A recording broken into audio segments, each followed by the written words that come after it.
Hi everyone, my name is Ryan Hoffman and today I'm going to be discussing this article, Dietary Fiber Content in Clinical Ketogenic Diets Modifies the Gut Microbiome and Seizure Resistance in Mice. So the bottom line up front is that it's been well established that our gut microbiome has had interactions and communications with our brain, but the extent to which this relationship occurs is poorly understood.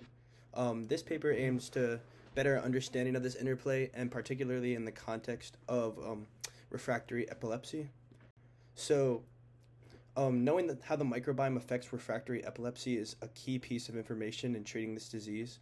Refractory epilepsy is a condition in which you have recurrent seizures, and there's no anti-seizure medication that will accurately treat it.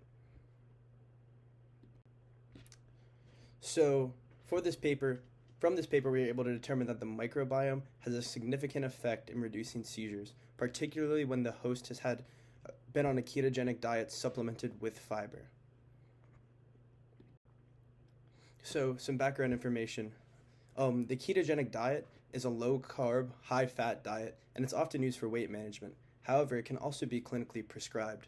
In the case of refractory epilepsy, keto diets have been shown to reduce seizure incidences in children who have not responded to other medications. And as you can see from this graph right here, this is from a study that shows the impact of keto diets on seizure events. So you can see M1, M3, and M6 are all the amount of months that the child has been on the diet. And you can see that in the black bars, it significantly reduces seizure instances. It's also been established that the ketogenic diet alters our gut microbiome communities, which is theorized to be the reason why we see the effects associated with the ketogenic diet. Furthermore, the gut microbiome composition has also been implicated in the effects of seizures in epileptic patients. So if you look at the graph on the right, it's pulled from a study that compares healthy individuals versus individuals that are epileptic, which is the P1 group, and the P2 group being epileptic individuals on the ketogenic diet. And the Shannon index is a measure of the evenness and richness of a species. And as you can see here, compared to the healthy individual, the P1 group, which are the epileptic individuals, have a significantly reduced microbial diversity, while that diversity is a little bit restored in the ketogenic diet individuals.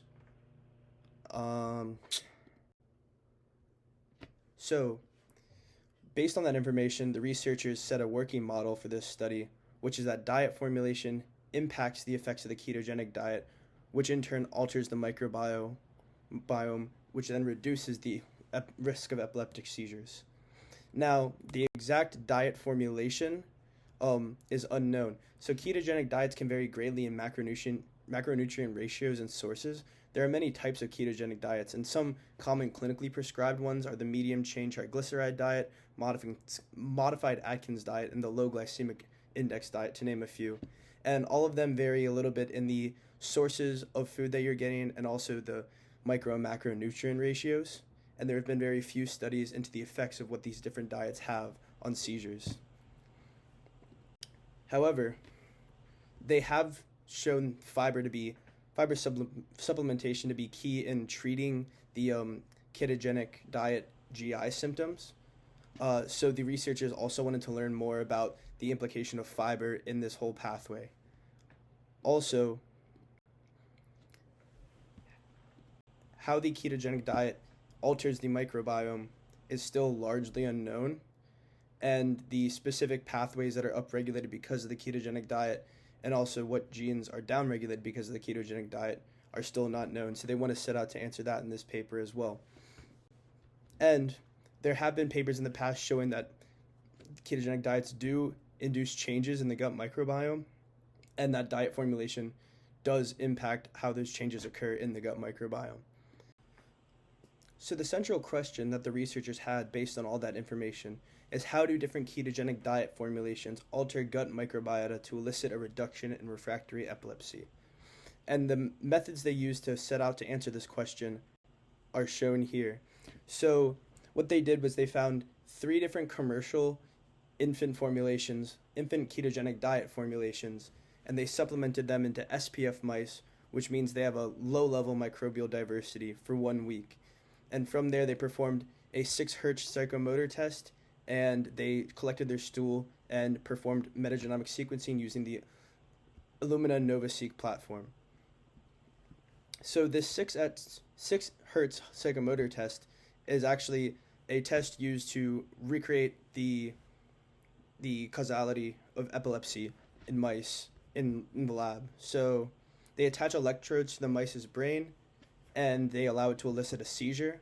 And the metric for seizure susceptibility is what's known as the CC50, which is the amount of current it takes for half the population of the mice to elicit a seizure. And they decided to use the Illumina platform here because it's really good for reading large amounts of DNA and analyzing diverse microbial communities. However, it does have the shortest read length of any platform out there. So they most likely chose this because it's cheap and it had an extremely large sample size. And each sample of the stool is most likely going to have an extremely large amount of diverse bacteria with small genomes. So the read length would not be as much of a problem. And it also has a very high throughput, making it a very efficient process for metagenomic sequencing.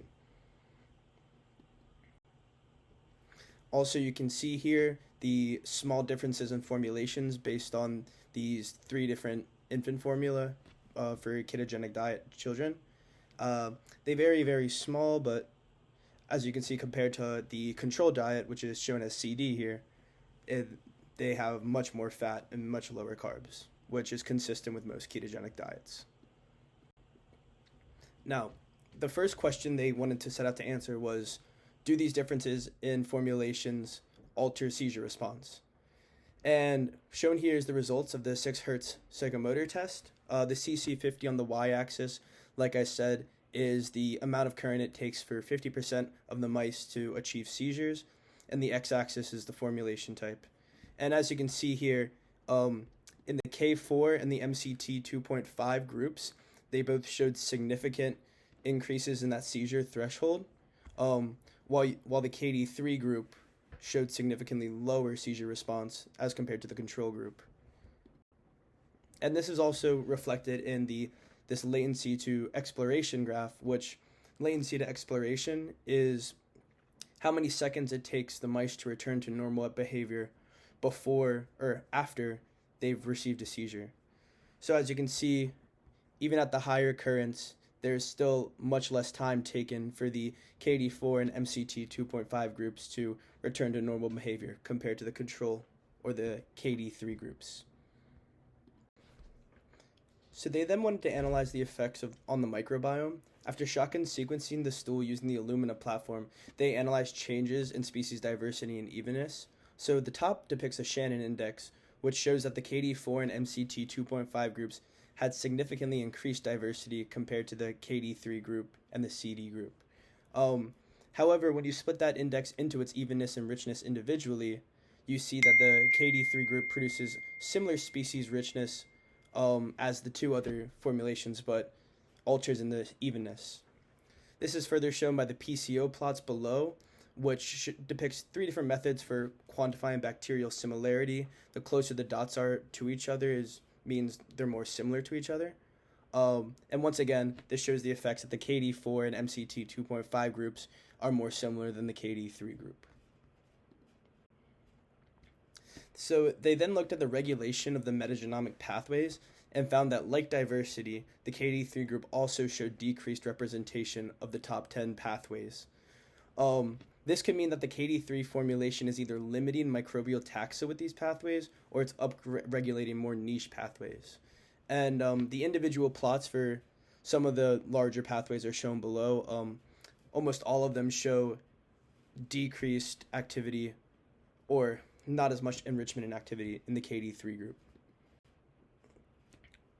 The Venn diagram on the right shows the overlap between the upregulated and downregulated pathways between these conditions.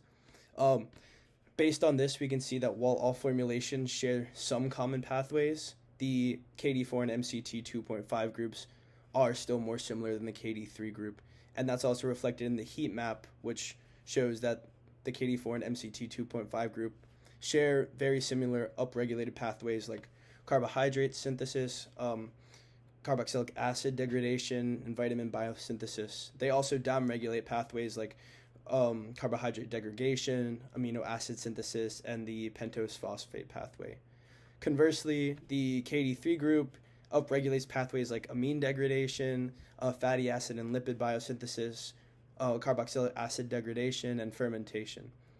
Notably, the only pathway that was elevated and upregulated in the KD4 and MCT 2.5 groups, but was downregulated by KD3, was L-glutamate biosynthesis, which has a positive association with dietary fiber, which kind of informs the next step of the study, which is to determine if dietary fiber is the nutrient causing this change in seizure response.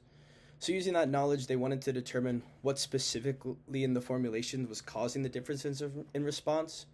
So they did this by establishing a consortium of 9 bacteria to represent an infantile gut microbiome, and they incubated those bacteria in different nutrient ratios, which reflect the experimental conditions of the 3 formulations, and they found the greatest changes in microbial composition from alterations in dietary fiber content.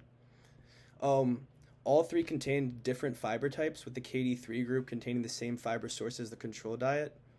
And to validate their findings, they ran metagenomic sequencing on the bacterial samples when incubated with a control of lactose versus a fiber mix. So the PCO plots shown here, once again, they show the similarity of species to one another. And this is comparing the lactose controls to the fiber mix added enrichment medias. So as seen here, all conditions when supplemented with the fiber mix show different microbial groups and groupings compared to the lactose controls. The enriched versus decreased pathways from all the fiber-induced samples are shown on the left, which depicts a large effect of fiber on the metagenomic regulation of these bacteria. And furthermore, the figure on the right shows a heat map of the pathways that were similarly upregulated or downregulated in those KD4, MCT 2.5, and fiber groups as those to the mice in the same metagenomic studies. So the KD4 and MCT 2.5 with fiber are upregulating similar pathways as they were seen in mice. So they then wanted to test if it was the content of fiber impacting the results or the type and source of fiber. So to look at the content, they performed the same psychomotor test on the mice, but they used the KD3 group, which showed the least changes from fiber, it showed the least amount of fiber content. And then they took the same KD3 supplemented mice, but they matched it with the same amount of fiber that was shown in the group with the largest effect, being the KD4 group, to see if fiber content was the main thing impacting this response. So the results for that are shown here. As you can see, the threshold for seizures in the mice that contain more fiber showed a higher threshold for seizures than the control or the regular KD3 mice. Interestingly, when they had the same content of fiber as the KD4 group, they showed a similar threshold for seizures, which tells the researchers that fiber content does in fact impact this response. Knowing that fiber content has an impact on this response, they wanted to see if additional fiber supplementation orally would increase the effects seen.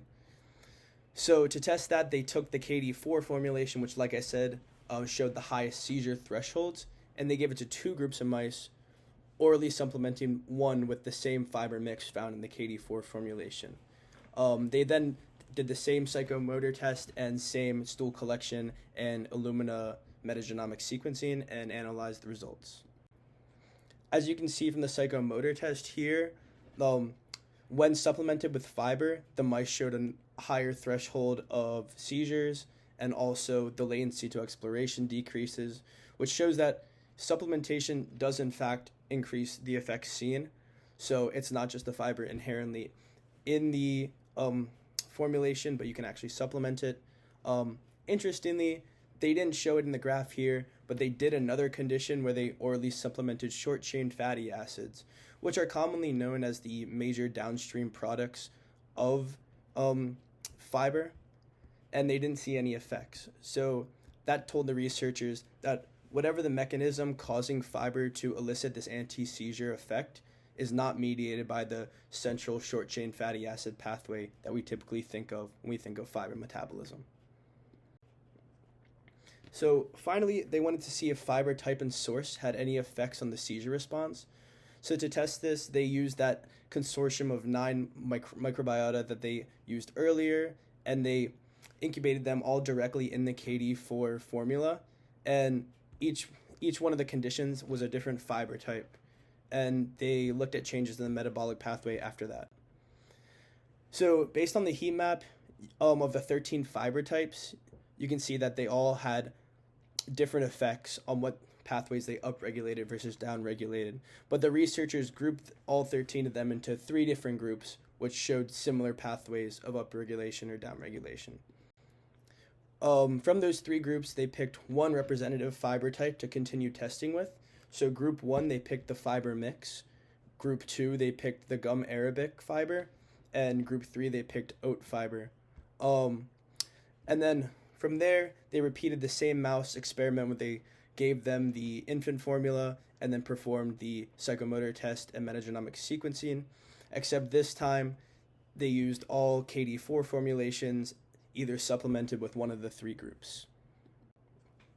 So as you can see here, the fiber mix actually showed the greatest threshold for seizure increase compared to the control, while the gum arabic group showed about the same as the control, and the oat fiber actually decreased it, which is also reflected in the latency to exploration here.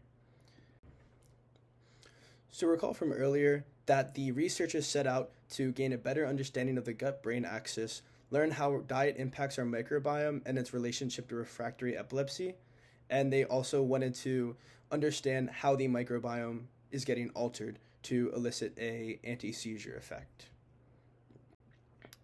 So the results shown kind of give us a deeper understanding of the relationship between the gut microbiome and the brain than we previously knew. There's a lot of studies into epilepsy, and not a lot of them implicate the gut microbiome into that.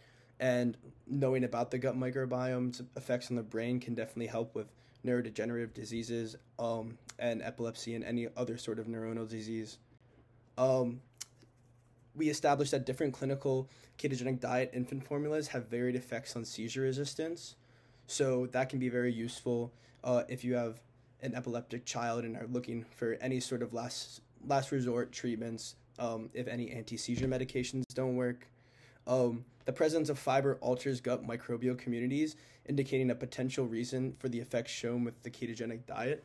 So we know that the fiber is altering the gut microbiota, and the gut microbiota are responsible for the effects we know come from the ketogenic diet. And with the pathways shown through this study, we have a better understanding of how exactly those pathways are interacting to cause the anti-seizure effect. And it shows potential for fiber supplementation combined with a ketogenic diet as a reliable treatment for children with refractory epilepsy. Some future research questions I had, which were what other nutrients in the ketogenic diet infant formula have an impact on the microbiota / the seizure resistance. I know they tested lipids, and they did see some impacts with lipids. They said, though, it wasn't as great as dietary fiber was. So I think doing similar studies with lipids may also reveal some information about this anti-seizure effect. And do the downstream products of dietary fiber metabolism by microbiota impact the anti-seizure effect seen? They mainly only tested short-chain fatty acids as downstream metabolic products of dietary fiber for these effects, but there's a lot of different pathways that dietary fiber can go down and a lot of different products that it can be metabolized to. So I think doing a wider scale study of those products could be useful and gaining more information in this field. And are the effects seen in SPF mice reproducible in human subjects? SPF mice don't have a very strong microbial diversity, so looking at the effects in a mouse gut, SPF mouse gut, may not be as accurate as the effects seen in a normal human microbiota, because you're assuming that the SPF mouse has a more depleted microbiota. So will we be able to reproduce those effects in humans versus SPF mice. So conclusion, just to summarize, different infant ketogenic diet formulations differentially alter microbiome composition and seizure response. Fiber content in ketogenic diet formulation has a large impact on seizure instances and microbiota. Fiber content and source determines the effect on seizure response. And fiber supplementation with fiber mix reduces seizures more than other fiber types. All right, so some final questions for you guys are, why do you think seizure reduction from ketogenic diets is primarily used in children and not adults? How do we think these findings in the study can be used to make treatments for children with refractory epilepsy? And what other factors besides fiber content can be impacting occurrence of seizures in children? Do you think ketogenic diets / fiber supplementation should be used as pre-treatment to harsher anti-seizure medications, or simply as a last resort when other anti-seizure medications don't work? And what challenges would the researchers face trying to apply these findings in mice to human subjects? And here are my references. Thank you.